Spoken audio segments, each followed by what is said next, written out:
correct?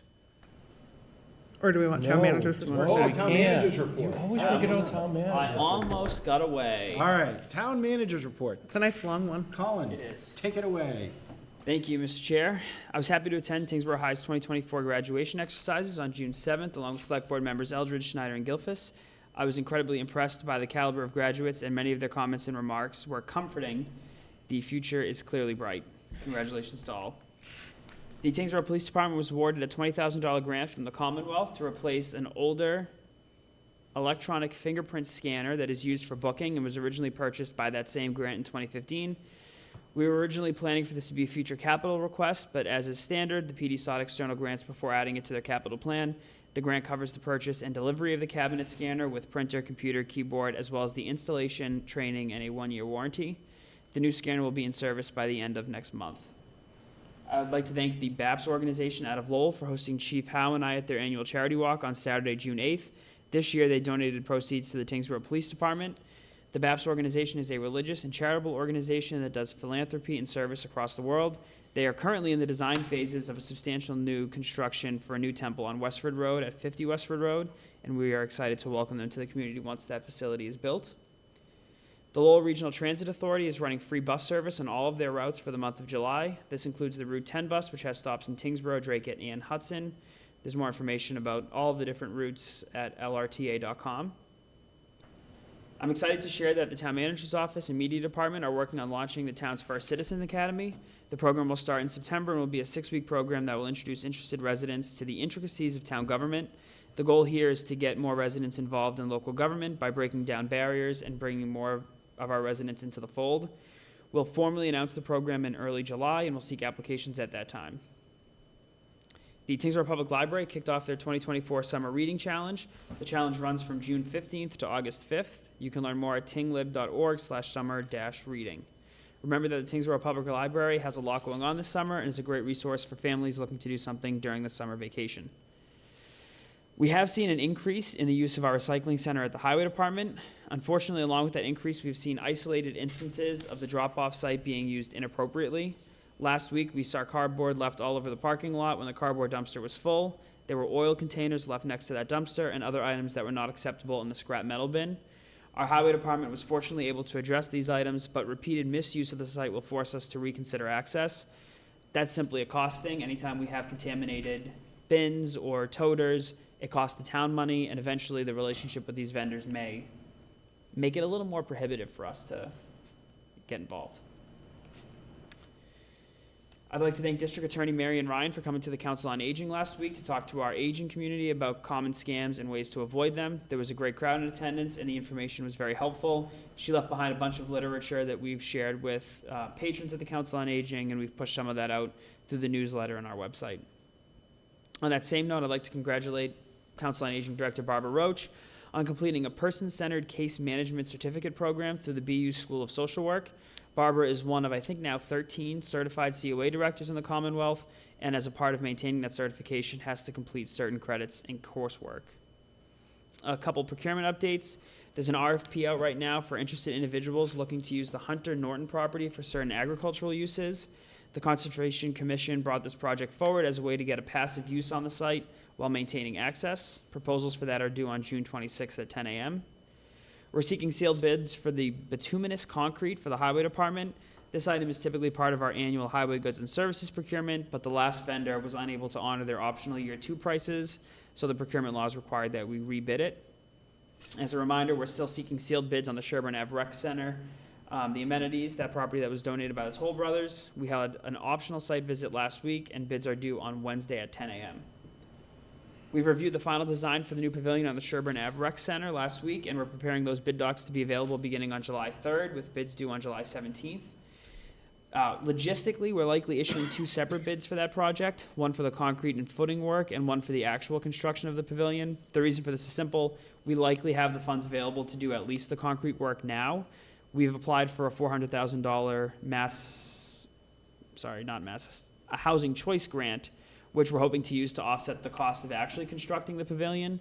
But we'd like to get as much done as we can with the current bucket of money. So if the pricing is good, we'll award a contract for the footings, and then once the money's available, issue another IFB for the construction. Last week, we had a meeting between town hall staff, including our superintendent of public works and police chief, with a new gaming facility that's being constructed at the Pheasant Lane Mall. We had a very productive conversation about the improvements that they're planning on making to the parking lot, as well as their most recent security plan and ways that they can be good partners with the police department. You may remember that as a part of them getting their permits from Nashua, they were required to get the Tyngsborough police chief to sign off on their security plan. He made several requests of them. They followed through with all of those requests, and they have an approved security plan. They are aiming to open by January. On Thursday, I'll be at Suffolk University for the graduation of the latest round of the Suffolk MMA Municipal Management Certificate Program, which our very own media director, Roni Camille, recently completed.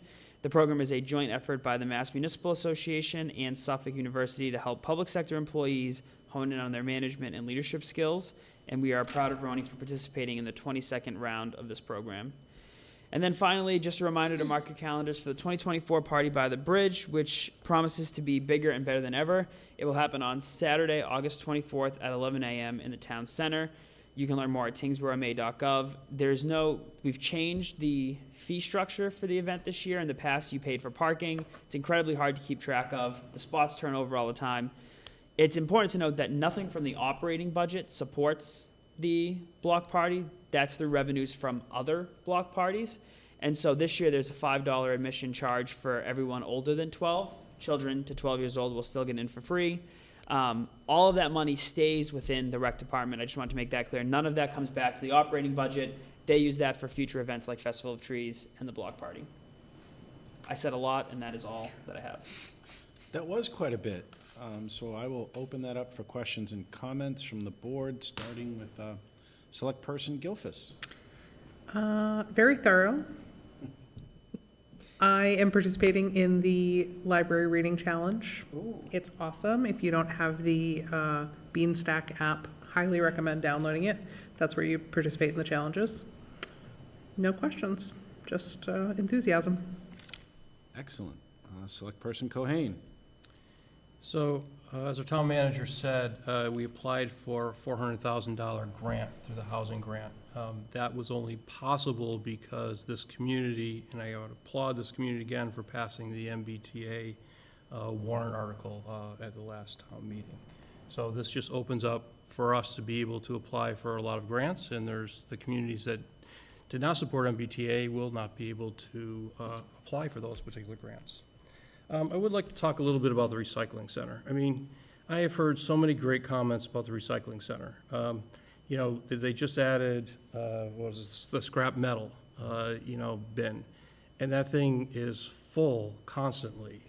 Residents have really looked at that. It's a way of getting rid of some really heavy, heavy pieces. Instead of going into your garbage, it goes into the scrap metal bin, and we actually get money for that.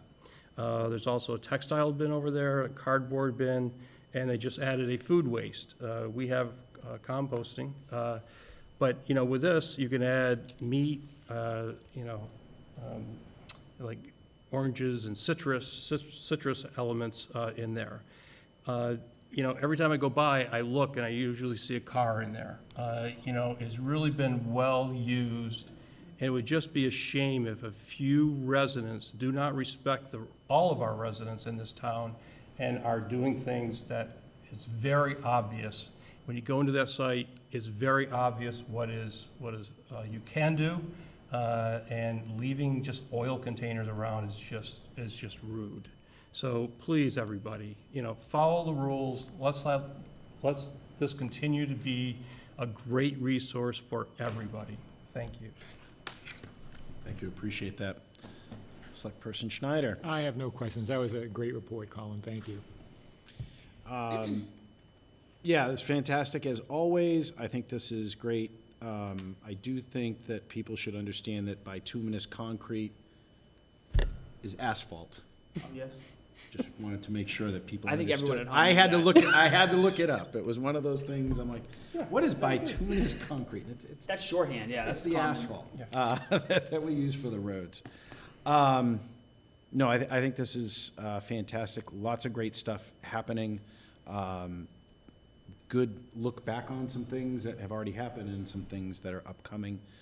That is fantastic as always. For those that may have missed this, or you want to see it in a more condensed version, it's on social media. Perhaps there might even be a podcast There at some might. point on some of these things, so please pay attention. There's a lot of things that are happening, and I get people that will ask me, like, when's this happening, or whatever, and it's like, you didn't pay attention to Colin's report. Shameful. You would have Always had there. everything that you need. So I encourage residents to look on that. Thank you again. It's on multiple venues now too, right? Anywhere you get your podcasts. Oh, yeah. Yep. You can sign up for alerts on the town's website. I could go on all day. You have to choose to intentionally ignore these updates. I That's agree. how accessible it is. That was my point. I do look forward to seeing how you're going to capture this very long Tough, report I know. in one snapshot. Thank you, Jackie, for understanding my struggle. There's a lot to cover there. It's just one slide, so Yep. tomorrow, we'll see it. Excellent, okay.